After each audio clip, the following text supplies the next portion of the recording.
Son las 2 de la tarde, la 1 en Canarias. Radio María.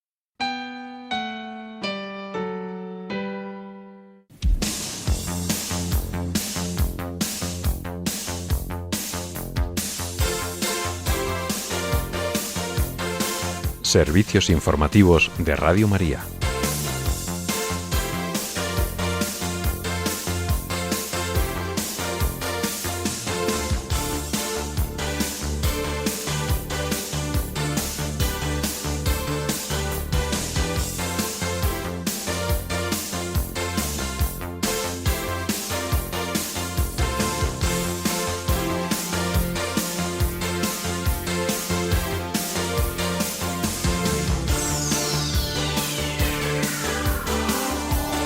El Papa León XIV envía a Ucrania nueva ayuda humanitaria para socorrer las zonas afectadas por los bombardeos, mientras Rusia lanza un nuevo ataque masivo sobre Ucrania en plena tensión diplomática y militar. Y en España, la jueza de Montoro abre piezas separadas para cada una de las víctimas del accidente ferroviario de Adamuz. Estas y otras noticias en el informativo que ahora comenzamos. Buenas tardes.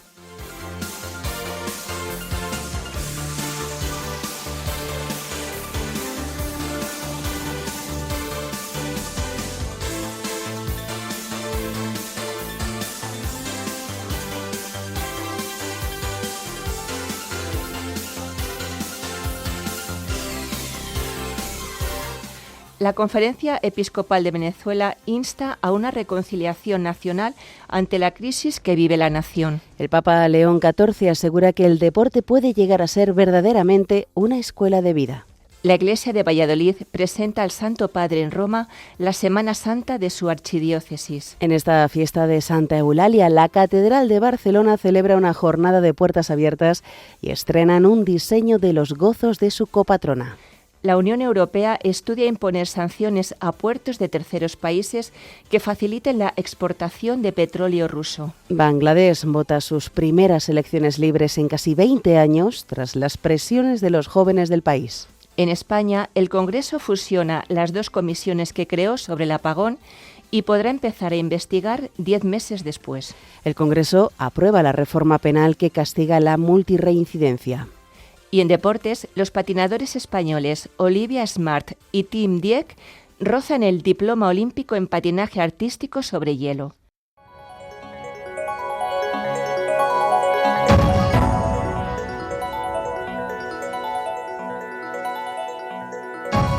El Papa León XIV ha vuelto a manifestar su cercanía y preocupación por el pueblo de Ucrania afectado por la guerra.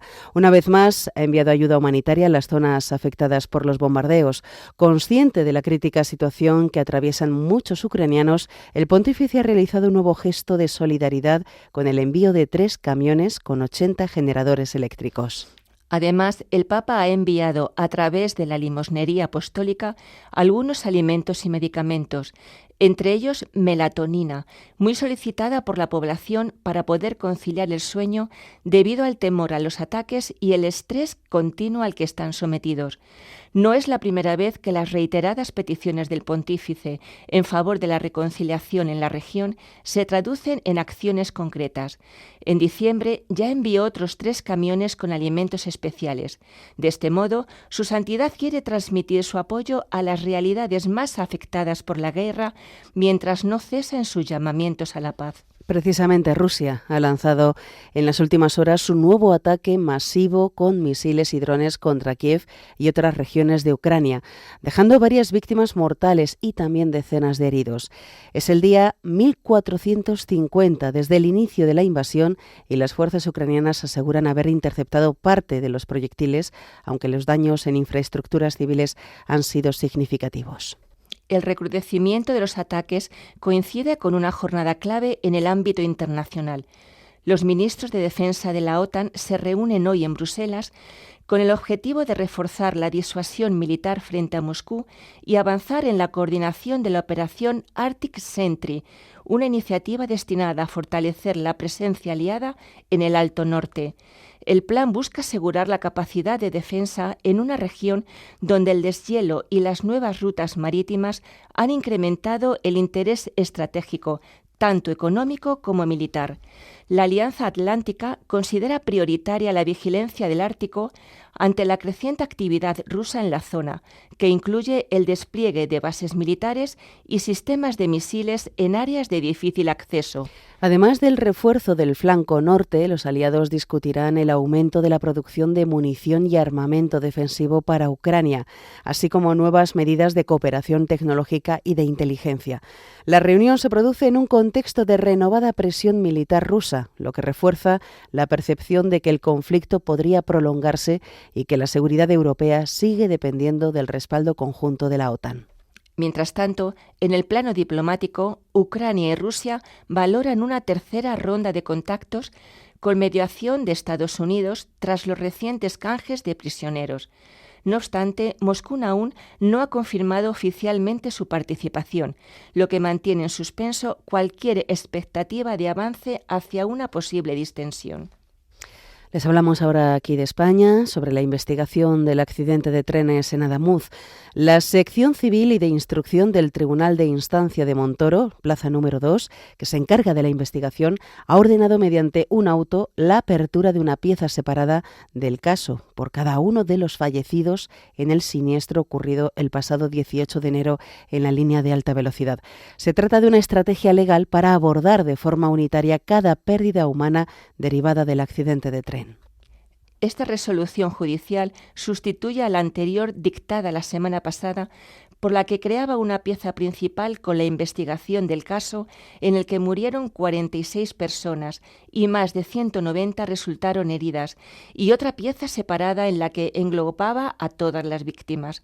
De este modo, no será esa segunda pieza, sino que hay hasta ahora una pieza principal del accidente ferroviario y las piezas separadas para cada uno de los fallecidos en el accidente, 46 personas, que se suma a una segunda pieza separada para las personaciones presentadas por las acusaciones populares, 8 hasta la fecha, entre ellas el Sindicato de Maquinistas, Vox o Manos Limpias.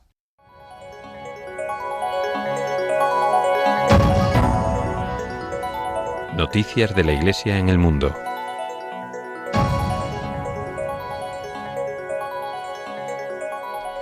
La Conferencia Episcopal de Venezuela ha instado a una reconciliación nacional basada en el respeto a la soberanía popular, la liberación de presos políticos y la atención urgente a la crisis humanitaria.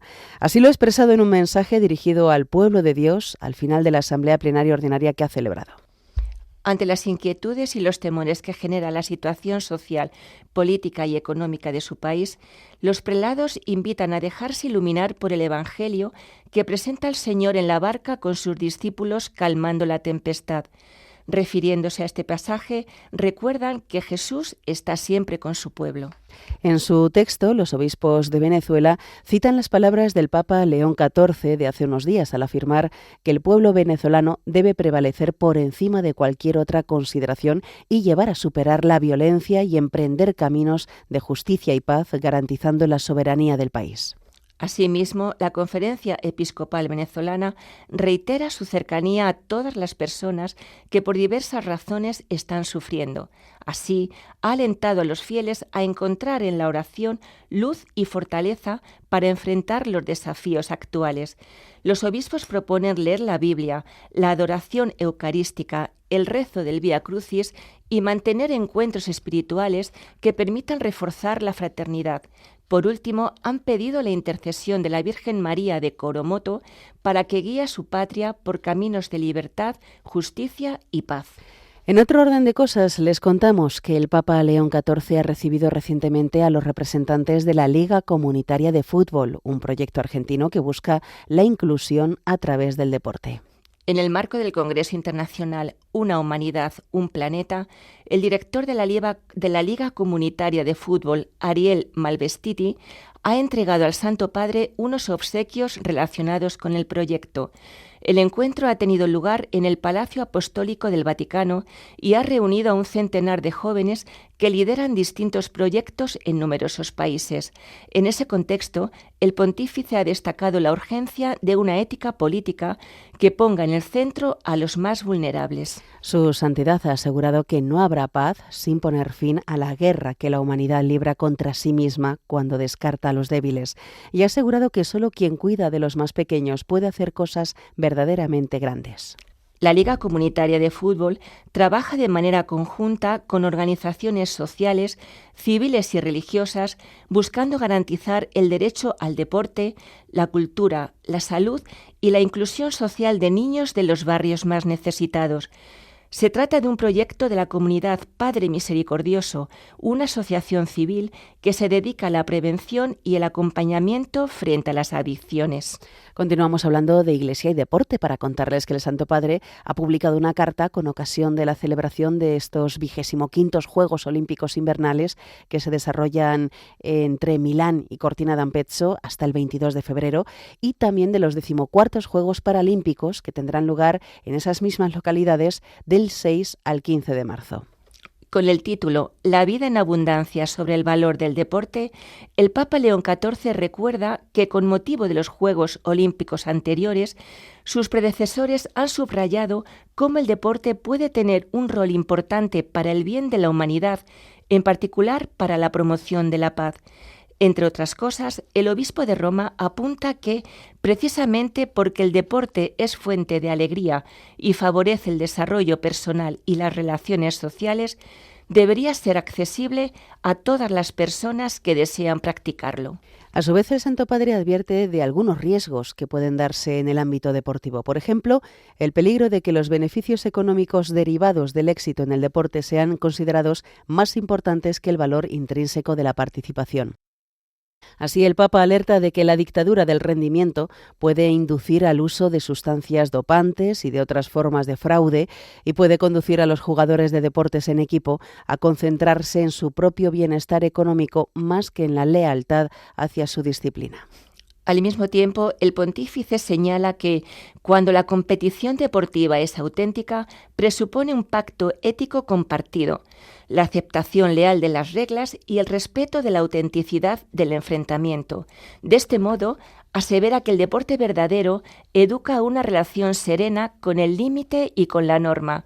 Finalmente, el Papa asegura que el deporte puede llegar a ser verdaderamente una escuela de vida, en la que se aprende que la abundancia no nace de la victoria a cualquier precio, sino del compartir, del respeto y de la alegría de caminar juntos. Y también les informamos de que el Papa León XIV ha aprobado el nuevo estatuto de la Pontificia Academia Mariana Internacional, instituida hace 80 años para promover y coordinar los estudios mariológicos y marianos en todo el mundo. Como expresa la resolución del Santo Padre, este cambio se ha realizado considerando la necesidad de adaptar el marco normativo de la Pontificia Academia Mariana Internacional al desarrollo de su mandato y de la estructura actual de las instituciones curiales. Originalmente, este organismo dependía de la Congregación para la Doctrina de la Fe. Tras la reforma realizada por el Papa Francisco con la Constitución Apostólica Predicate Evangelium, las actividades las coordina el Dicasterio para la Cultura y la Educación. El nuevo estatuto indica que esta academia tiene la tarea de promover y apoyar la investigación mariológico-mariana a todos los niveles, también de coordinar los estudios en el contexto de una evangelización siempre renovada, teniendo en cuenta el lenguaje de las diversas culturas y las manifestaciones marianas específicas de cada pueblo. Todo ello, afirma el documento, en vista de una sana piedad popular para evitar cualquier forma de maximalismo o minimalismo. Entre otras modificaciones está el aumento de sus miembros ordinarios, con un máximo de 90, y no está limitado el número de otros miembros. A su vez, de acuerdo con el nuevo estatuto, también podrán ser miembros de la Academia estudiosos de Mariología de otras confesiones cristianas, así como de otras religiones y culturas. Además, los estatutos también prevén nuevos comités y una oficina de promoción y desarrollo encargada de fortalecer las relaciones institucionales en todo el mundo.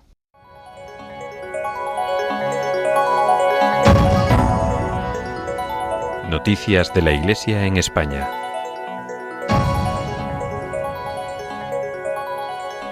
Una delegación de la Archidiócesis de Valladolid presentó ayer al Papa León XIV la Semana Santa en esta ciudad.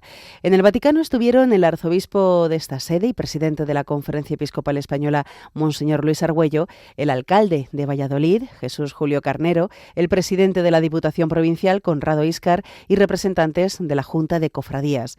En este encuentro también estuvo el obispo vallisoletano, Monseñor Aurelio García, subsecretario del Dicasterio para el Culto Divino y la Disciplina de los Sacramentos. Tras la audiencia general, tuvieron la oportunidad de renovar la comunión de la Iglesia vallisoletana con el Santo Padre. Además, el alcalde hizo entrega al Papa de una reproducción firmada del lienzo original que Augusto Ferrer Dalmau ha pintado para el cartel anunciador de la Semana Santa de Valladolid del año 2026, en el que la Archidiócesis vallisoletana se encuentra celebrando el año jubilar de la santidad. El arzobispo de Valladolid ha destacado la oportunidad que han tenido de renovar su comunión con el sucesor de Pedro y de poder presentar lo que la fe significa en su tierra a través de las celebraciones propias de la Semana Santa, profundamente arraigadas en la archidiócesis vallisoletana. Como ha indicado el prelado, constituyen una expresión religiosa, espiritual, eclesial, cultural, además de un reclamo turístico. Y ante el posible viaje del Papa a España en 2026, Monseñor Argüello ha indicado que le han invitado a visitar nuestra tierra. Nos vamos a Barcelona. En el marco de esta festividad de Santa Eulalia, la catedral ha presentado un nuevo diseño de los gozos de la copatrona de la ciudad. Se trata de una propuesta renovada a cargo de la asociación barcelonesa Amigos de los Gozos, que ofrece un diseño contemporáneo con la intención de acercar la tradición a la ciudadanía. Además, como es tradición, hoy se celebra una jornada de puertas abiertas y con un programa de actos festivos. Los gozos de Santa Eulalia tienen su origen en el año 1589 y son considerados los más antiguos del mundo dedicados a una santa. La última edición se publicó en 2016. Por primera vez, el diseño no parte del grabado figurativo tradicional de la santa, sino que apuesta por una imagen simbólica y contemporánea, obra de la artista visual y poeta catalana Goretti Pomé. La propuesta evoca espiritualmente la figura de Santa Eulalia y sus 13 martirios. El responsable de patrimonio de la catedral, el canónigo, el padre Robert Baró, destaca que esta iniciativa quiere acercar a la ciudadanía esta fiesta y la tradición de los gozos, haciéndola más accesible y enriquecedora para todos los públicos. La jornada de hoy culminará con la misa conventual a las 7:15 de la tarde. Al final de la Eucaristía, el capítulo bajará a la cripta, donde se interpretará el motete Hostia Solemnis y se venerarán las reliquias de la santa. Además, el fin de semana se representará el espectáculo Eulalia, a cargo del Svart Ciutat Comtal. Las sesiones serán el sábado a las 9 de la noche y el domingo a las 5 menos cuarto de la tarde en la misma catedral. La obra, dirigida y coreografiada por Lluís Calduch, se estrenó en 2013 y fue galardonada con el Premio Ciudad de Barcelona en la categoría de Cultura Popular.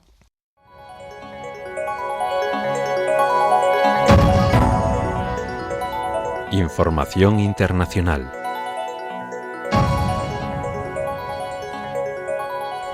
La Unión Europea analiza imponer nuevas sanciones a puertos de terceros países como Georgia e Indonesia, acusados de facilitar la salida de petróleo ruso y socavar así el régimen de sanciones contra Moscú.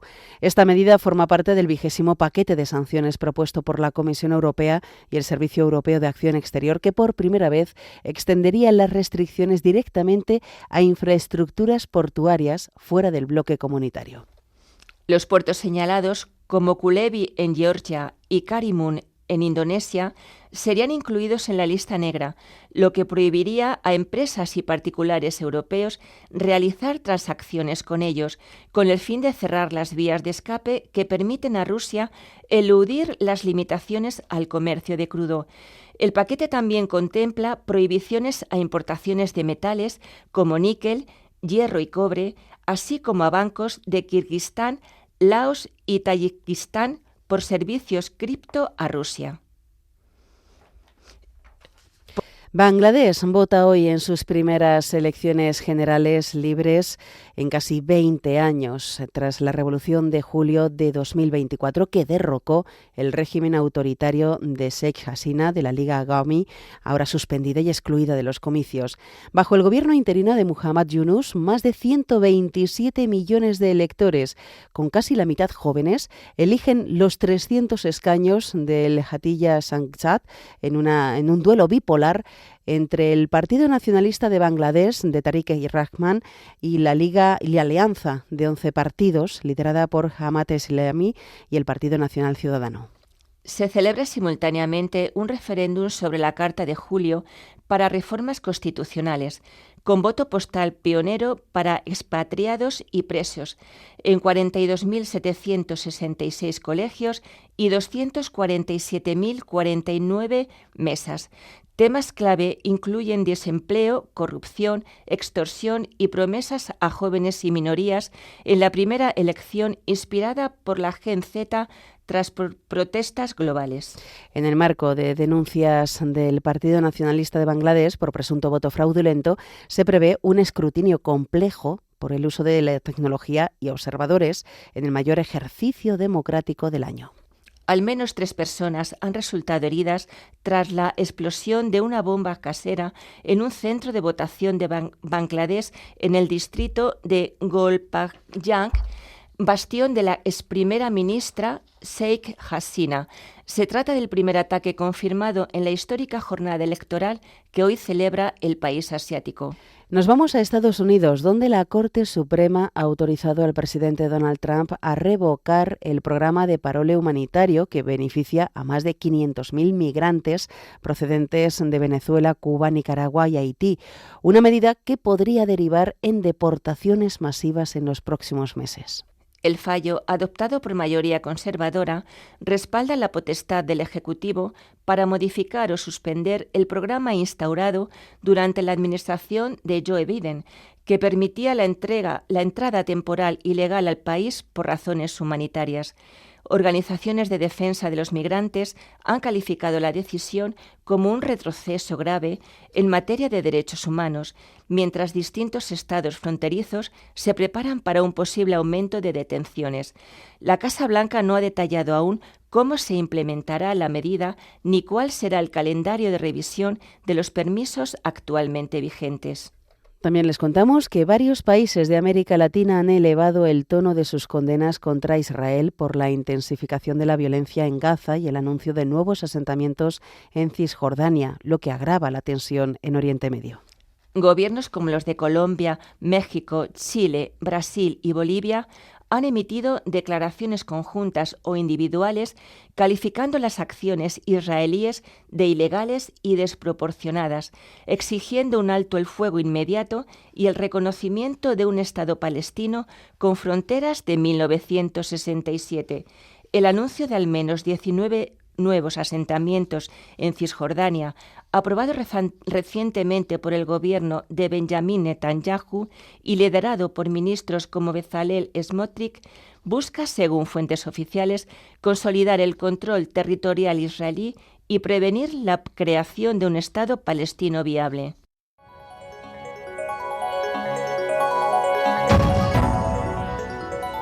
Información nacional.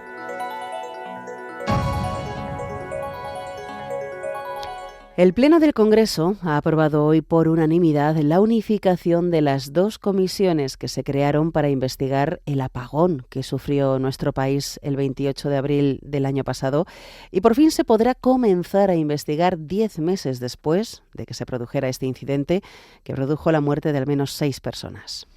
Ante la falta de acuerdo entre los grupos parlamentarios, el pasado noviembre, la Cámara Baja constituyó 2 comisiones de investigación sobre el apagón que el Pleno había aprobado en mayo y que llevaban meses sin arrancar, una impulsada por los partidos del Gobierno y otra a instancias del Partido Popular.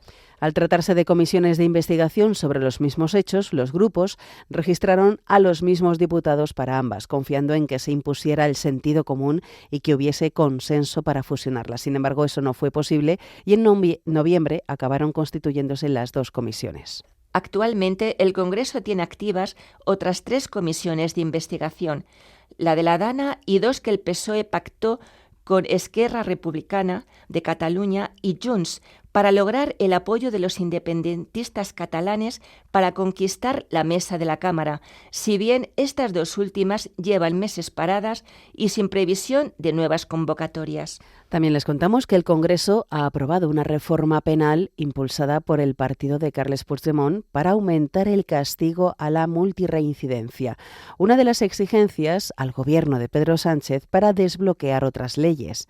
Esta reforma ha sido aprobada con los votos del Partido Popular, Partido Socialista, Vox, Juntos por Cataluña, Partido Nacionalista Vasco y Unión del Pueblo Navarro.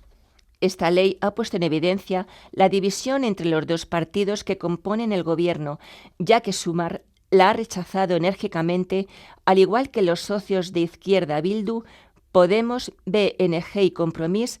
Por su parte, Esquerra Republicana de Cataluña se ha abstenido a cambio de un aumento de la plantilla de jueces para Cataluña.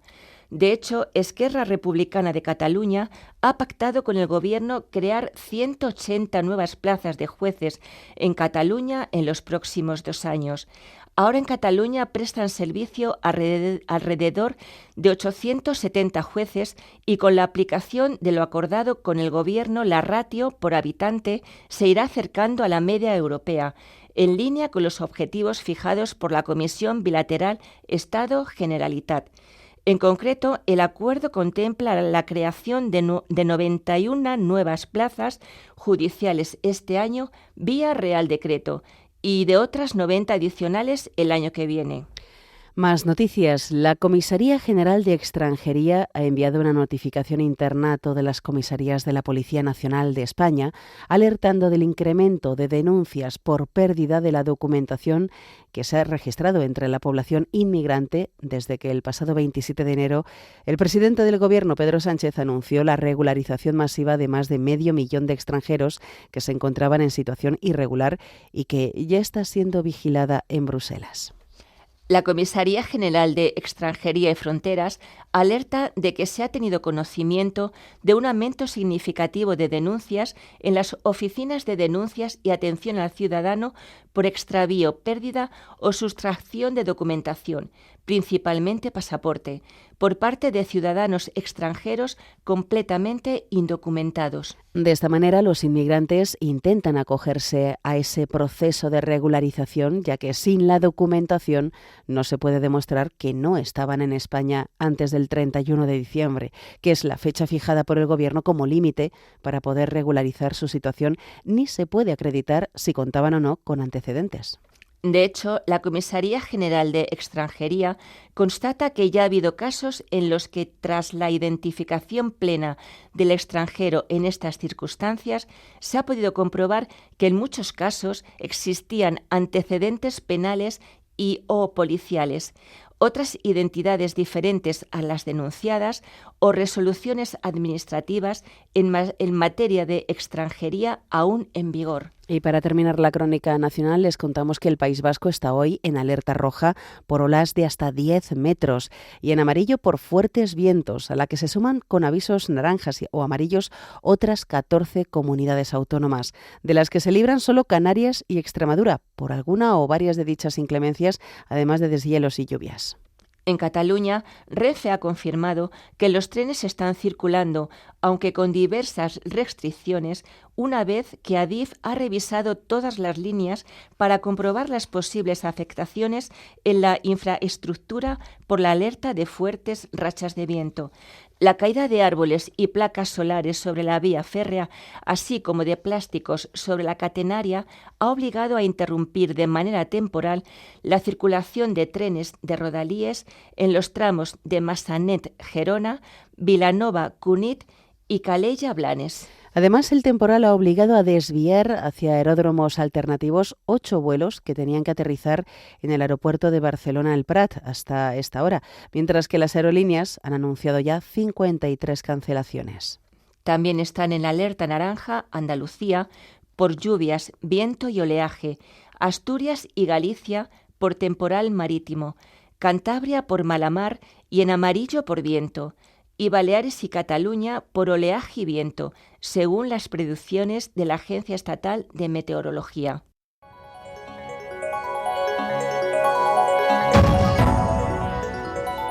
Información deportiva.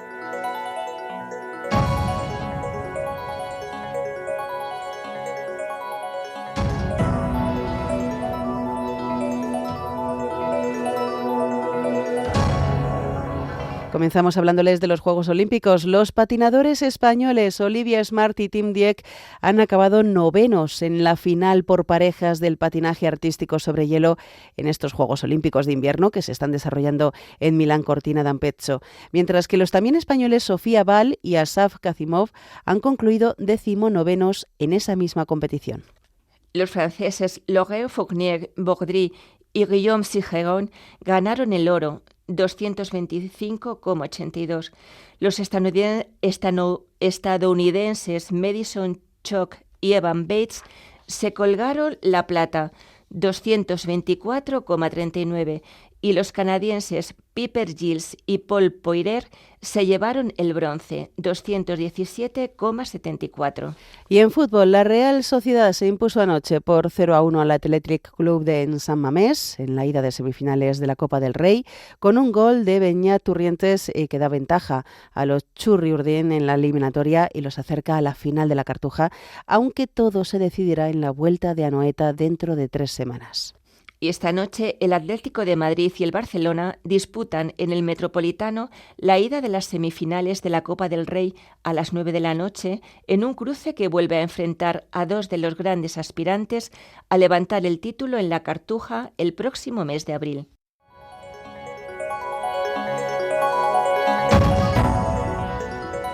Noticias autonómicas.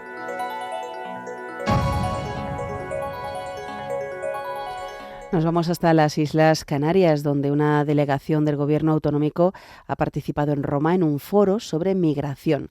Vamos a conectar con nuestro compañero Luis Martín. Muy buenas tardes. Hola, muy buenas tardes y un saludo muy cordial a todos nuestros oyentes de Radio María y un saludo también para ti. Pues sí, efectivamente, como bien nos adelantas, y al frente de esa delegación que ha viajado a Roma para asistir al foro del Instituto Español de Análisis Migratorio, han estado presentes el viceconsejero Octavio Carballo y el director general de Relaciones con África, Luis Padilla, quienes coincidían en subrayar que Canarias debe participar en el diseño de la política migratoria europea y en los foros que se desarrollen en relación Europa-África. Canarias ha reclamado medidas específicas para las regiones fronterizas en el Pacto de Migración y Asilo. El acuerdo de los 27 Estados miembros de la Unión Europea entrará en vigor en junio y, tal y como está diseñado, manifestaba el viceconsejero Octavio Carballo, lejos de aliviar la presión que sufre el archipiélago, puede agravarse más, ya que para que este documento sea efectivo es necesario más solidaridad, financiación y una protección real a los menores.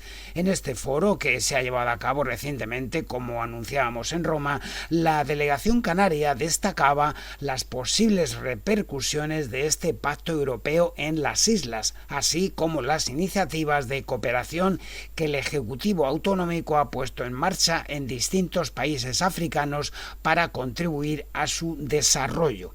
Tanto Carballo como Padilla pusieron de manifiesto en el foro sobre migración la importancia de participar en este tipo de encuentros para dar a conocer el impacto de la migración en Canarias como frontera sur de Europa y los desafíos que ha tenido que afrontar el gobierno de Canarias para gestionar este reto. Nuestra misión, manifestaba Carballo, es reforzar una red estable de interlocutores en países clave de origen y tránsito y posicionar a las islas como un actor institucional relevante en el diálogo con contrapartes africanas y con socios europeos. Y por otro lado, el vicepresidente y consejero de Economía del Gobierno de Canarias, Manuel Domínguez, ha participado recientemente en la Cumbre Económica de Forbes Canarias.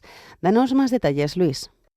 Sí, esta primera edición de la Cumbre Económica, como nos decía, se ha celebrado en un gran marco como es los Jameos del Agua en Lanzarote, con un intenso programa que ha reunido a líderes institucionales, expertos sectoriales y representantes empresariales para debatir sobre las claves del desarrollo económico y social del archipiélago. La jornada dio para articular una gran conversación de alto nivel en torno a temas como la ciencia, la sostenibilidad y la cultura con impacto económico azul, referido a un modelo sostenible y que promueve el uso responsable de la conservación y gestión de los recursos marinos, haciendo que la sociedad consuma los recursos naturales que tenga más cerca a su disposición. Manuel Domínguez agradeció a los asistentes y a Forbes, la revista especializada en el mundo de los negocios y las finanzas, quienes organizaron esta cumbre económica en Lanzarote, colocar a las islas en el centro de todas las miradas a través de sus publicaciones. La clausura institucional estuvo a cargo de Astrid Pérez, presidenta del Parlamento de Canarias, quien remarcó que espacios de diálogo como estos son esenciales para consolidar una visión compartida de futuro, articulando retos y oportunidades que permitan a las Islas Canarias a posicionarse como un motor de desarrollo en el panorama español. Y nada más, es todo por esta semana, con el deseo, como siempre, de que sean felices con lo que Dios nos propone cada mañana. Hasta el próximo día, si Dios quiere. Pues hasta el próximo día, si Dios quiere. Gracias, Luis, por toda esta información. Finalizamos con la previsión del tiempo realizada por Mireia Marraiz. Esta tarde tendremos precipitaciones en puntos del oeste y sur peninsulares. Se esperan rachas de viento fuertes o muy fuertes, sobre todo en toda la Mediterránea peninsular, en el norte y en Baleares. Tendremos mala mar en todas las costas españolas. Pueden alcanzar los 10 metros en la costa gallega y en el Cantábrico. Las temperaturas no experimentarán grandes variaciones. Y mañana viernes esperamos una jornada de nuevo con la llegada de nuevas precipitaciones que entrarán por Galicia y por el oeste y se irán trasladando hacia el centro y al sur, pudiendo ser de fuerte intensidad. Llegarán a la Mediterránea peninsular y a los 2 archipiélagos. El viento soplará con mucha fuerza en la mayor parte de la península y los 2 archipiélagos. Será algo más flojo en el nordeste. La mar seguirá alterada en todas las costas españolas, con olas entre los 4 y los 5 metros. Las temperaturas bajan tímidamente.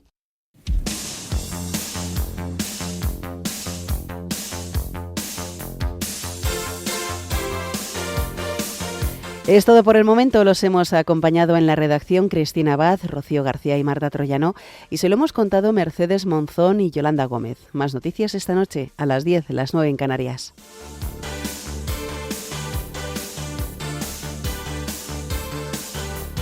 Informativos de Radio María.